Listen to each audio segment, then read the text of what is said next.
શ્રી કૃષ્ણાય નમઃ. શ્રી ગોપીજન વલ્લભાય નમઃ. શ્યામ સુંદર શ્રી અમને મહારાણી કી જય. ગુસાઈજી પરમ દયાલ કી જય. શ્રી બાકે બિહારી લાલ કી જય. શ્રી રાધે રાની કી જય. જય શ્રી કૃષ્ણ વાલા વૈષ્ણવો, સ્વાગત છે તમારું અમારી ચેનલ મેં હું કૃષ્ણ ભક્ત પર. જો તમે આ ચેનલ પર નવા છો તો ચેનલને સબસ્ક્રાઇબ કરી લેજો, બેલ આઇકોનને પ્રેસ કરી લેજો, જેથી તમને આપણા સનાતન ધર્મની વિશેષ માહિતીઓ અવારનવાર મળતી રહે. આપણે ગયા ભાગમાં જોયું કે નવગ્રહ શાંતિ યજ્ઞના ભૂમિ પૂજન માટે પ્રભુ શ્રી કૃષ્ણના માતા પિતા શ્રી કૃષ્ણની સાથે પટરાણીઓ અને સૌની પાછળ ભગવાન શ્રી કૃષ્ણ, રૂક્ષ્મણીજી અને દેવર્ષિ નારદજી રથારૂઢ થઈને ભૂમિ પૂજનના ભવ્ય સમિયાણામાં એક પછી એક આવવા લાગ્યા. પૂજન વિધિ સમાપ્ત થયા બાદ ઉપસ્થિત જનમેદની સમક્ષ દ્વારકાધીશ પોતે આ નવગ્રહ શાંતિ યજ્ઞના ફલશ્રુતિ અંગે પ્રવચન આપવાના હતા. ત્યારબાદ નારદજી પણ પ્રવચન કરવાના હતા. પરંતુ ત્યાં જ સભાગૃહના પ્રવેશ દ્વારે અત્યંત વૃદ્ધ કોઈ મહાન તપસ્વીને સૌ ફાટી આંખે આનંદથી જોઈ રહ્યા. ત્રિલોકમાં વિહરતા મુનિવર નારદજીએ તો દૂરથી જ એમને ઓળખી લીધા અને શ્રી કૃષ્ણ અને બલરામને આગંતુકનો સાંકેતિક પરિચય આપી દીધો. આ વયોવૃદ્ધ મહાત્માએ બધાના આશ્ચર્ય વચ્ચે પ્રભુને સાષ્ટાંગ દંડવત પ્રણામ કર્યા અને મારા પ્રભુ, મારા નાથ, અંતે મને કૃષ્ણ અવતારમાં દર્શન આપવાનું વચન પરિપૂર્ણ કર્યું. સ્વામી, હું ધન્ય થઈ ગયો ત્રિભુવનપતિ. એમ બોલતા એ ઋષિવર પ્રભુનો ચરણ સ્પર્શ કરીને તે પહેલા તો શ્યામ સુંદરે તેને ખૂબ જ આદર અને સ્નેહથી ગળે લગાડ્યા છે.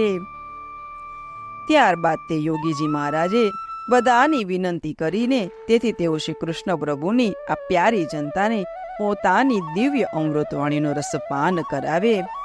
ત્યારે યોગીજી મહારાજે પ્રભુ શ્રી કૃષ્ણના ખૂબ જ વખાણ કરે છે અને કહે છે કે સાક્ષાત સરસ્વતી દેવી પણ જેના ગુણગાન કરતા અને યશોગાન ગાતા થાકી જાય એવા આ માનવેન્દ્ર માટે વધારે કંઈ પણ કહેવા માટે હું પણ અસમર્થ છું.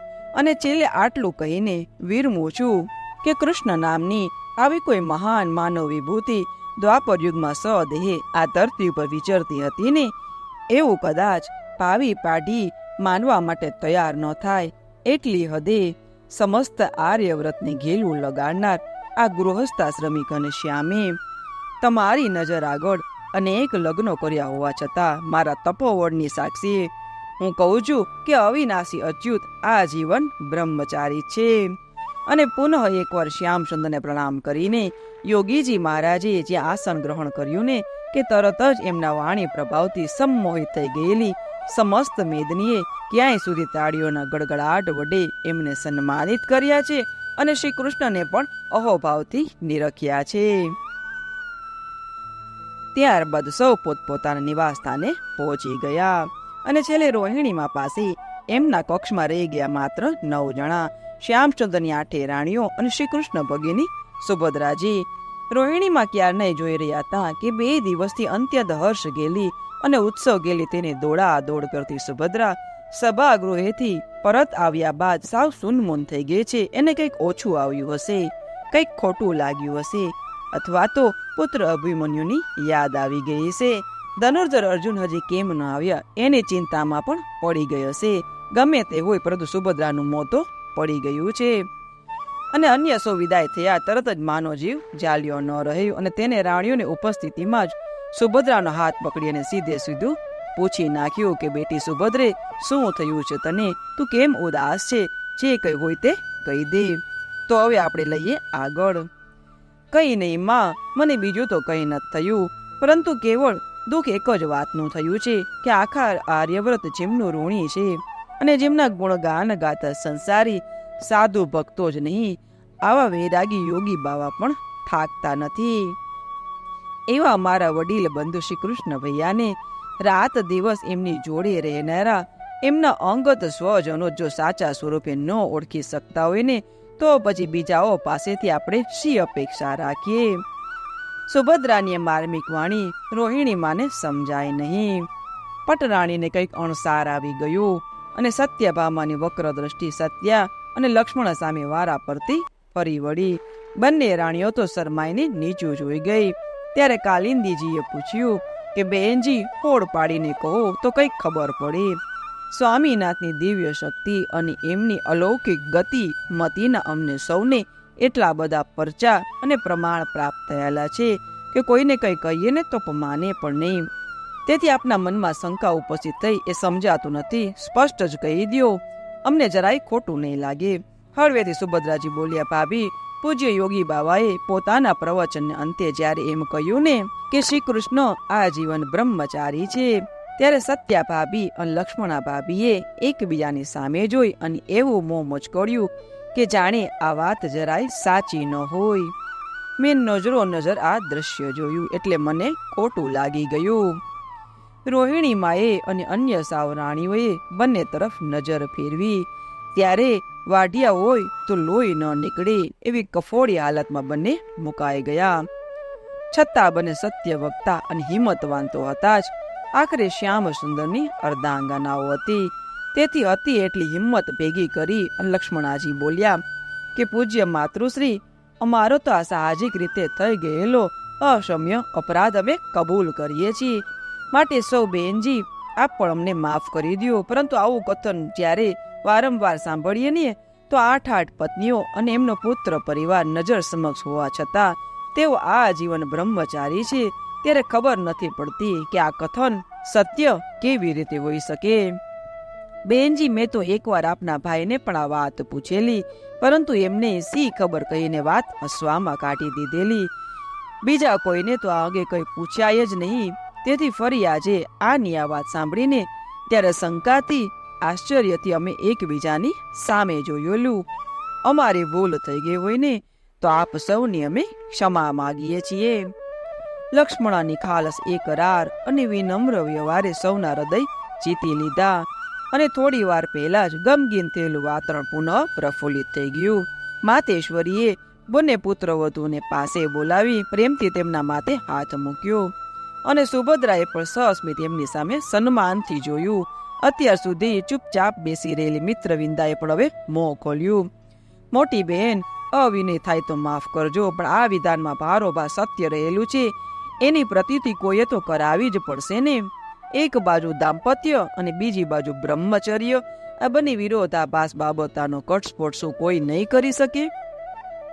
સદા મિતભાષી છતાં બોલે ત્યારે મિષ્ટભાષી લાગતી મિત્રવિંદાની આ દલીલ સુભદ્રાજીના હૃદય સોસરવી ઉતરી ગઈ અને એમને એકાએક જ પેલા અદ્ભુત પ્રસંગનું સ્મરણ થઈ આવ્યું અને એમનાથી બોલાઈ જવાયું કે આ બાબતનો ઘટસ્ફોટ હું પોતે જ કરવા તૈયાર છું, કેમ કે હું એક એવા પ્રસંગની નજરો નજર સાક્ષી છું કે જે પ્રસંગનું વર્ણન પોતાના સારથી સંજયના મુખેથી સાંભળીને અમારા જ્યેષ્ઠ તાતશ્રી હસ્તિનાપુર નરેશ મહારાજ ધૃતરાષ્ટ્રે પણ સંશયથી આ પ્રશ્ન કરેલો કે વ્રજની ગોપીઓ સંગે રાધા સંગે સર્વ ક્રિયા કરી, વળી 16,108 રાણીઓ, અને તોય શ્રી કૃષ્ણ બ્રહ્મચારી. અમારા જ્યેષ્ઠ તાતશ્રીની આ શંકા એ કેવળ એમના એકલા જ નહીં, આખા જગતની પણ શંકા હોઈ શકે. અને તેથી જ મને લાગે છે કે મારે આપ સૌની આગળ હવે એ રહસ્યમય ઘટના કહેવી જ પડશે, જે કોઈને પણ ન કહેવાની મેં મનમાં ગાંઠ વાળી હતી. સુભદ્રાજીની આટલી ભૂમિકા તો ન કેવળ પ્રભુની રાણીઓને બલકે માતેશ્વરી રોહિણી દેવીને પણ એકલા ઉત્કંઠિત કરી દીધા ને કે હવે એ રહસ્યમય ઘટના સાંભળવામાં એક ક્ષણનો પણ વિલંબ કોઈ સહી ન શક્યા. સૌના મુખારવિંદ પર તીવ્ર જિજ્ઞાસા ડોકાઈ રહી અને કરી ગયેલા સુભદ્રાજીએ હવે વાતમાં વધારે મોણ નાખ્યા વિના સીધે સીધું કહેવા માંડ્યું કે ભાભીશ્રી, પૂજ્ય બા અને અમે સૌ સ્વજનોની પરંતુ સમસ્ત આર્યવ્રત જાણે છે કે ભૈયા શ્રી કૃષ્ણ આપ 8 રાણીઓના સ્વામી છે. આપ સૌ આપની સ્વેચ્છાએ આપની મનોકામના પૂર્ણ કરવા માટે શ્રી કૃષ્ણ સાથે લગ્ન ગ્રંથિથી જોડાયા છો અને ભૈયાએ આપ ધર્મ રૂપે કે પછી આ અવતાર કાર્યના પ્રારંભે જ આપેલા વચન અનુસાર આ 8ને પત્ની રૂપે સ્વીકાર કર્યો ને. આ તો એક જગ જાહેર હકીકત જ છે. જ્યારે એક બીજી હકીકતના પ્રત્યક્ષ સાક્ષી છે મારા વંદનીય ભાભી શ્રી સત્યભામાજી. તેઓ સાક્ષાત ભૂમિ દેવીના અવતાર રૂપ. તેમણે પોતાના જ પુત્ર નરકાસુર યાને કે ભૌમાસુરને જ્યારે જાનથી મારી નાખવાનું પૈયા શ્રી કૃષ્ણને કહ્યું ને, ત્યારે એમની સાથે પૂર્વે વચનબદ્ધ થયેલા મારા મોટા ભાઈએ, તમે જ્યારે કહેશો ને કે આને મારો, ત્યારે જ હું એને મારીશ. આ વરદાન મુજબ જ ભૌમાસુરને સુદર્શન ચક્રથી છેદી નાખ્યો. અને પછી એણે કેદમાં પૂરીને રાખેલી 16,100 કુંવારી તથા ગંગા સમાન પવિત્ર રાજકુમારીઓને કેદ મુક્ત કરી છે. પરંતુ હવે આ 16,100 રાજકુમારીઓનું કરવું શું? એક એવો પ્રાણ પ્રશ્ન થઈ પડ્યો કે ખુદ દ્વારિકાધીશ શ્રી કૃષ્ણ પ્રભુ પણ ભારે ધર્મ સંકટમાં મુકાઈ ગયા. પછી શું બન્યું તે હું નાના મોહે કહું ને તેના કરતા આ પ્રસંગના નજરો નજર સાક્ષી ભાભી શ્રી સત્યભામા પોતે જ કહે ને તો વધુ વિશ્વસનીય ગણાશે. એટલું જ નહીં, અમારા જ્યેષ્ઠ તાત શ્રી મહારાજ ધૃતરાષ્ટ્રે જે શંકાજન્ય પ્રશ્ન કરેલો ને કે 16,108 રાણીઓ તો એ શ્રી કૃષ્ણ બ્રહ્મચારી, એટલા પ્રશ્ન ભાગનો ખુલાસો તો આપોઆપ જ થઈ જશે.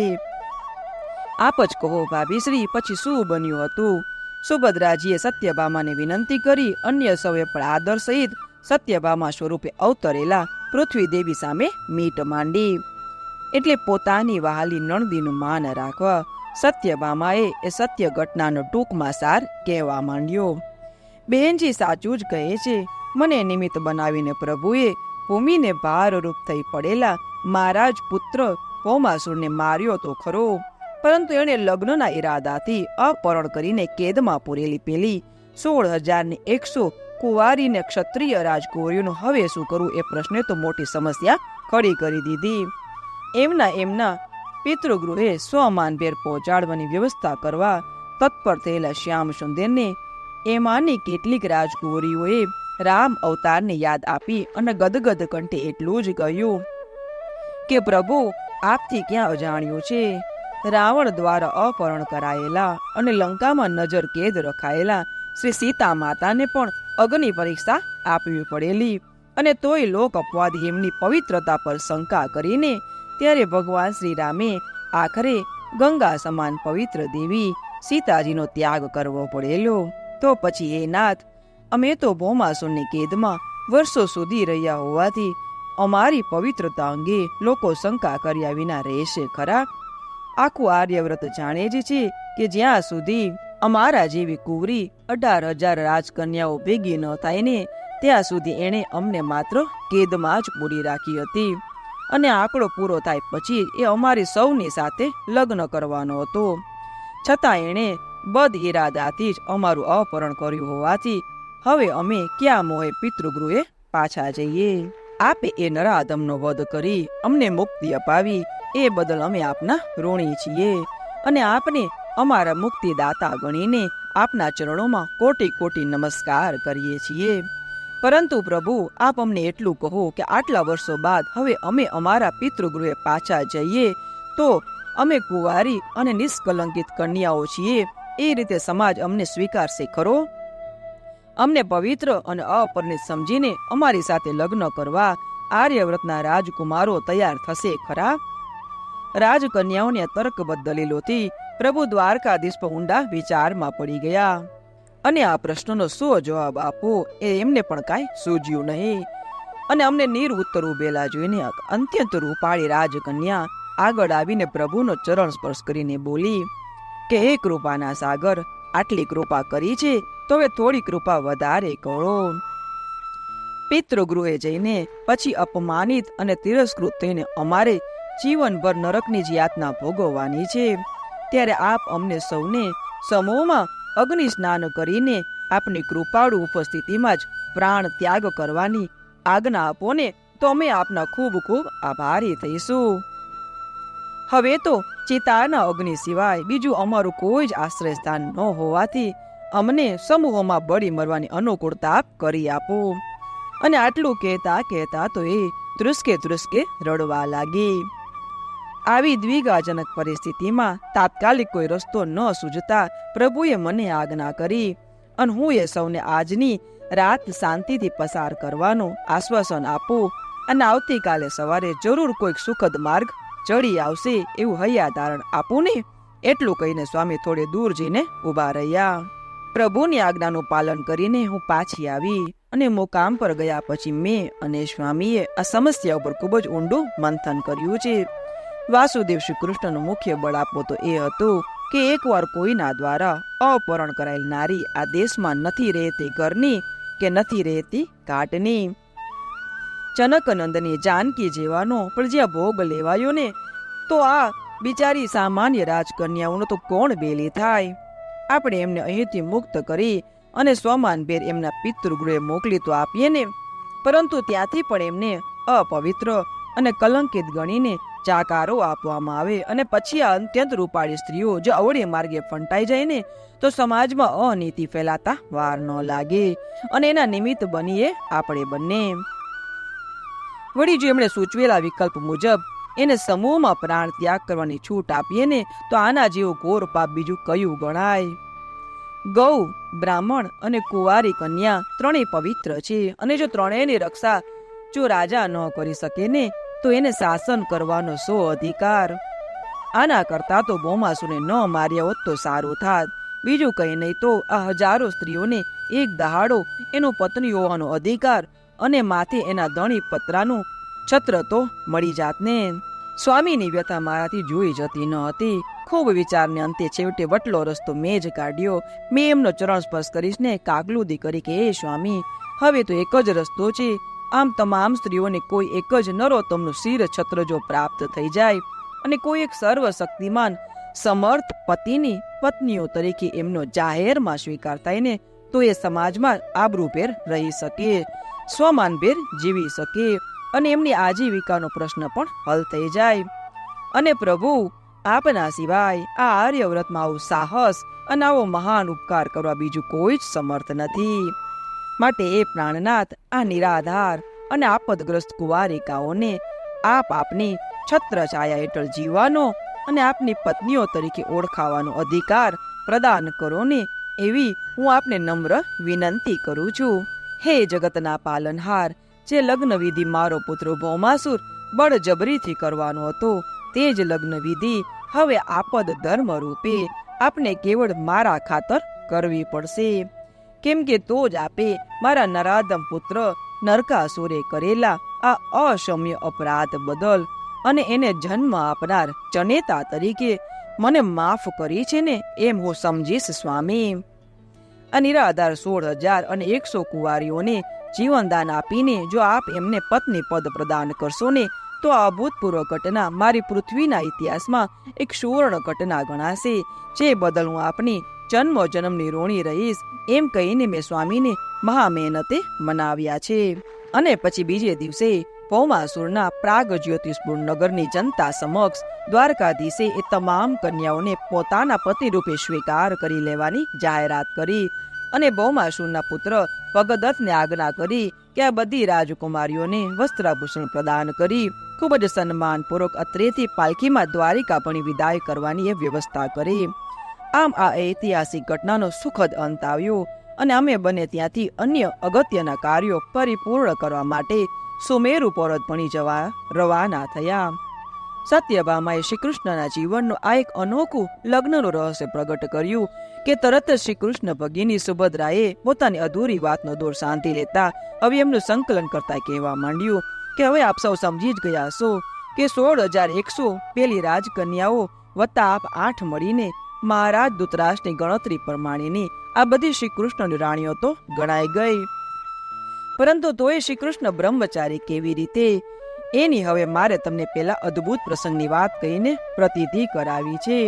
આ રહસ્યમય ઘટનાઓ તમને કહું ને તે પહેલા એક બીજી ચોખવટ પણ કરી લઉં કે અમારા જયેશ દાત્રીએ જે પહેલી શંકા રજૂ કરીને કે વ્રજની ગોપી સંગે રાધા સંગે સર્વક્રિયા કરી, એ શંકાનું સમાધાન થોડે ઘણે અંશે તો તમને થઈ જ ગયું હશે અને હજી પૂજ્ય માતેશ્વરી એ અંગે તમને ઘણું કહેવાના છે, એટલે આ બાબતમાં કોઈ અનધિકારી ચેષ્ટા ન કરતા. મહાભારતનું યુદ્ધ પૂરું થયું અને 18મા દિવસની મધ્યરાત્રિએ જે એક ગોજારી ઘટના બની છે ને, તે હું તમારી સમક્ષ અભિવ્યક્ત કરવા માંગુ છું. આટલું સાંભળતા સૌ સ્તબ્ધ થઈ ગયા અને એકાગ્ર થઈ ગયા. સમય જતા જલપાત્રો અને મુખવાસ લઈને આવેલી સેવિકાઓ એ જોઈને દ્વારમાં જ ઊભી રહી ગઈ. રોહિણીમાએ આજ્ઞા આપતા તેઓ અંદર આવી છે અને જલપાન કરી સ્વાદિષ્ટ મુખવાસ આરોગી તેમને વિદાય આપી. પછી માતેશ્વરી અને શ્રી કૃષ્ણની અષ્ટરાણીઓ સુભદ્રાજીની વાણી સાંભળવા પુનઃ એકાગ્રચિત્ત થઈ ગયા.